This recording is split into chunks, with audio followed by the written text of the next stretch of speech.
Hello everyone. എല്ലാ ഞായറാഴ്ചകളിലും രാവിലെ ഞങ്ങൾ പതിവ് തെറ്റാതെ പോകുന്നൊരു സ്ഥലമുണ്ട്. ഇന്നും അവിടേക്ക് തന്നെ. ഇന്നിപ്പോൾ ഈ ജംഗ്ഷനിൽ കുറച്ച് തിരക്ക് കൂടുതലാണ്. ഇലക്ഷൻ അടുത്ത് വരുവാണല്ലോ. ഈ ചേട്ടൻ്റെ അടുത്തേക്കാണ് ഞങ്ങൾ എല്ലാ ഞായറാഴ്ചകളിലും വരുന്നത്. സുലൈമാൻ ചേട്ടൻ ഞായറാഴ്ചകളിൽ ഓട്ടോറിക്ഷയും അതിൽ കുറച്ച് നാടൻ പച്ചക്കറികളുമായി രാവിലെ തന്നെ ഈ ചേട്ടൻ ഇവിടെ കാണും.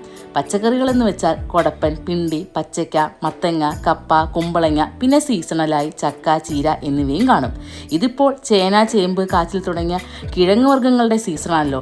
വൃശ്ചികം, ധനുമാസങ്ങളിൽ തിരുവാതിര വ്രതത്തിനും തൃക്കാർത്തികയ്ക്കുമൊക്കെ പ്രധാന വിഭവങ്ങൾ ഈ കിഴങ്ങ് വർഗ്ഗങ്ങളാണല്ലോ. ഇന്നിപ്പോൾ കുറച്ച് ചേമ്പും കാച്ചിലും മധുരക്കിഴങ്ങും വാങ്ങി.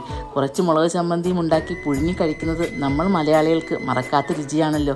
ഈ പച്ചക്കറികളെല്ലാം തന്നെ തൊട്ടടുത്തുള്ള കടുങ്ങല്ലൂർ ഗ്രാമപഞ്ചായത്തിൽ നിന്നും കൊണ്ടുവരുന്ന വിഷരഹിതമായ പച്ചക്കറികളാണ്. ആ ചേട്ടന് നമ്മൾക്കും നഷ്ടമല്ലാത്ത രീതിയിലുള്ള വിലയെ എല്ലാത്തിനും വാങ്ങാറുള്ളൂ. നൈസൂന് കൂർക്ക ഭയങ്കര ഇഷ്ടമായതുകൊണ്ട് കുറച്ച് കൂർക്കയും കൂടെ ചുവപ്പ് ചീരയും വാങ്ങിയിട്ടുണ്ട്.